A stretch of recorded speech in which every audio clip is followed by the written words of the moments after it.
I really struggle sometimes to figure out why certain characters exist in Dokkan. And I am part of the community. I am part of the, I guess, group of people that favor when units are doing things for a very specific purpose. So, like, general characters that do damage that are great defensive characters, we love that, right? I mean, I guess if you're a really good defensive character, you can be used anywhere, right? But characters that have kits designed to excel in certain modes, those are, in my opinion, great characters, because at least you know where to use them, and it gives them not infinite, it just depends, of course, on what their kit looks like, but it just gives them utility. And then we get characters like this, where you read the kit and you understand, right, where they're coming from. But do you really? I don't, like, I say that, but I like, you can see what they were trying to do, but it's just a failure on every front. And this is, let's talk about this, right? So STR Gohan here. Now, first things first, let's read this last part of this passage, right? Heavenly events or mastered evolution category allies 2 key 30%. This tells us right away that the devs want this character to be used on those 2 categories. Let me show you. This is, I'm not going to call it the worst actually, no, I won't. This is a bad category. I'm sorry. This is a bad category. The Mastered Evolution is definitely better because it just has better characters. But if we're going to talk about how well these characters work together, it's not that great. Again, you can make a strong team with this. I'm not saying you can't. But the category compared to some of the other categories in the game, most of the other categories in the game, this is not a good... I mean, I would call this one bad. Outright bad. Mastered Evolution has strong characters, but it's not a team you're going out of your way to run. And so, if you want me, if you're telling me to use this character on a team or 2 categories that are just not good, you have to make a convincing argument, right? Isn't that what life is about? Tell me why I should do this. And this Gohan, just listen, by the way, welcome to the channel. All right, I love Dokkan, and if you do too, consider subscribing. When it comes to this STR Gohan, it's sad. Now, when you have a banner unit, of course, that has banner unit stats, right? The kit can sometimes look a little misleading, right? 140 on top of 140 of stats does look good, right? But with banner unit stats, it doesn't really translate on paper. So the rest of the kit has to compensate for that. Recovers 10% HP per turn, I would say is the best thing this character has on his kit. Recovers 40% HP when HP is 40% or less at the start of turn once only. I mean, it's a great thing to have. It being once only, it being limited is definitely, not the craziest thing. Would he be the best unit in the game? Would he be the best banner unit in the game if this was infinite? I mean, if you're entering the turn with 30% HP and he gets you back up to 70, would that be OP? For these two, I wouldn't consider that. I mean, I personally wouldn't design this to be infinite because I think that's definitely really strong. But if you were to improve this and make the rest of the kit better, then, that's fine. 140 baseline plus 140 on super for both stats, definitely fine. Launches an additional attack, has a great chance of becoming a super when HP is 70% or more. I have a problem with this. When you have an ability in your kit that is 40% or less, why not make this 40% or more? Or let's say this was 40% or less, and then this was 41% or more. I feel like every time he's hopping into the turn, maybe I'm wrong, but every time he's hopping into the turn, he should essentially have one of these 2 things activate. Either he's healing or he's getting this. So when you enter the turn with 50% HP, this becomes useless, and this becomes they both become useless. So when you enter the turn with 41% all the way to 69% HP, he has 1, 2, 3, 4, 5, 6 parts of his passive. 2 of them become nothing, essentially, when you enter the turn between 41 and 69% HP. So for a character who needs to prove a point, and there is a 30%, I guess a little bit less than 30%, but when you're in the range of 41 to 69% HP, your kit becomes useless. That's not good for a character. It is bad. It is bad. It is bad. Additionally, key +1. This is a great thing to have. Okay, getting stats for any reason is good, but why make it upon receive when this character has no damage reduction? This character is not a character that this should be performed. If you can perform additional attacks, this should be performed. Why should I have a banner unit that is not good have to take damage to get to build up when he can get this for free? And this was performed in turn 1. You can get an extra 2 key and 40% to stats. But when you are purposefully trying to take him, put him out of the way, it doesn't make any sense. Because the first few turns you don't want him to get hit, so then eventually when he has to get hit deeper in the fight, you have no defense built up and he just ends up getting one shot. It's a terrible design. This is how I design S-tier Gohan. This is not an easy A. I'm not like trying to say this is what his easy A should look like. This is what I think Gohan should have looked like. And I forgot to add something for the super attack now that I remember, so I'll mention that in 1 second. But let's look at how much better this passive skill is. So first things first, recovers 10% HP. Again, I like this a lot. It's a great ability. That's why I kept it the same. And then I did defense +40% and recovers an additional 10% HP when HP is 50% or less at the start of turn. So when you enter the turn at under 50% or less, you're gaining additional defense, which means you're going to be better defensively, because if your HP is lower, you're going to need some better defenses, and you're gaining an additional 10% HP. This is unlimited times.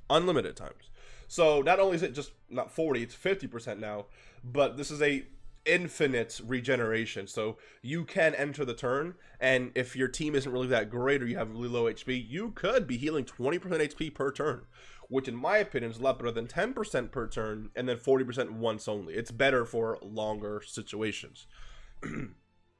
Now we have 1-4. I kept this the same, honestly, because again, he's a banner unit. He's not, what is he meant for? This guy is a healer, and this guy is a support. He's also a banner unit, so we don't want him to take too much damage, right? Now again, that's why I gave him this 40% defense here and made the HP threshold a little bit higher. I also gave him 40% to attack and launches an additional super, guaranteed super. None of this great chance stuff. Guaranteed super when HP is 50% or more when attacking. I'll say this right now. I meant to put this when HP is higher than 50%. And of course, it's because it's when 50% or less, or when it's 50% or more. Like, which one is it, right? So this has to be 51 or more, I guess, right? But essentially, look at the way this is worded, right?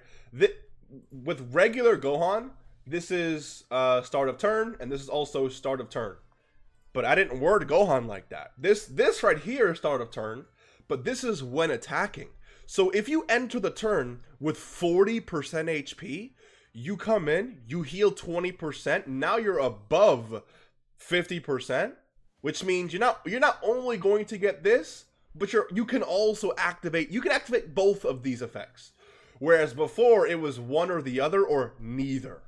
Now it's one or the other or both. You know how much better that is? So he can enter the turn with 180% to defense, an extra 140 when he performs a super attack, and then launches an additional super attack guaranteed because he healed past the 50% threshold limit. It's a better build, right? Key +1 up to 5, and defense +20% up to 140% with each attack performed. When let's say this is how Gohan was built, you would go additionals for this character immediately. The reason why you do that is because, I mean, again, so what I want to do with a super attack is to have him greatly raise defense for one turn. So greatly stack attack, cool. Greatly raise defense for one turn would have been amazing because your own super attack would have had him greatly raise his defense once. This guaranteed additional would have been two, great defensive raises for the turn. And then any additionals would have been, this guy could super attack 3 times per turn, greatly raise his defense 3 times per turn. Essentially, an extra 40% defense if you're under 50% HP. That 140, plus another 140 on super attack. A total of 20% HP healing. An extra 140 with each attack that you are performing. And then to top it all off, Heavenly Events or Mastered Evolution category allies 2 key and 60% to defense. I was going back and forth between how I wanted to build this support. I wanted to include attack. And I think my issue, I had 2 issues with this. 1, the defensive number wasn't high enough. And 2, the key number wasn't high enough. When it comes to both of these categories here, you need units to, I guess, glue these characters together. That is, in my opinion, what characters in the 3rd slot should be doing on your team. So you have 2 characters, let's say, on this team, Mastered Evolution, right? You have, let's say, you know, the Gods and the, you know, Majin Buu Saga duo. Right, that's your first 2 characters. The character in your 3rd slot should essentially be gluing those characters together as much as possible, which is what supports are for, right? To give you extra key. So now both of these characters are getting their 18 key super attacks, giving them extra stats so they perform a lot better. So one thing I want to do with this Gohan is maybe give him 4 key and like 40% to defense, but it looked a little weird. I mean, it would be really good, obviously. But I mean, 60% to defense is also really strong as well. 2 key is definitely going to help the team out no matter what. Especially with a lot of the kits that these characters already have. Like the ability just to get a lot of orbs or to rainbow orb chains, whatever the case is, right? But this, in my opinion, would have made Gohan, if he, again, I didn't change it, I forgot to change it here, but if this was greatly stack attack and greatly raise defense for 1 turn, and this is what his kit looked like, I would consider him top 3 banner unit of 2023. Granted, this was 2024 for a global, but this guy dropped almost a year ago on, not almost a year, that's exaggerating. I mean, we're talking about, what, 8 months ago, 7 months ago. So, again, not, you know, the best character of all time, but definitely a top 3 banner. I mean, who'd be better? I guess you could say, actually, when did, you know what we're going to do here? Let's go to, I want to see which category we can pull up to try and pull up a character here.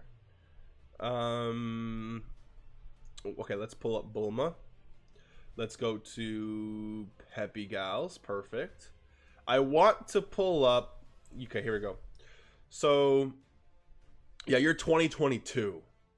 It's crazy how into Chile 2022 feels like she dropped not that long ago to be. It's actually insane. She did. It feels like she dropped so recently, but regardless, she is 10 times the character that Gohan is, right? But she serves a purpose. She doesn't have any attack in her actual kit. I mean, besides the support, she is meant to dodge. She is meant to be that defensive anchor. She's meant to orb change, support your team, defense. She's just that defensive character. What is this Gohan doing with this kit? We don't know. There is no purpose. It's just lines of stats put together to make a kit.